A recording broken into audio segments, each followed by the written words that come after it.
कौन को लिफ एटा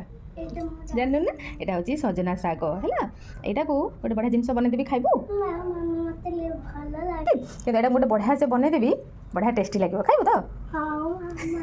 हेल्दी रेसिपीटी बनवाई कि आम ना अटा कटा पियाज कटा धनिया पत्र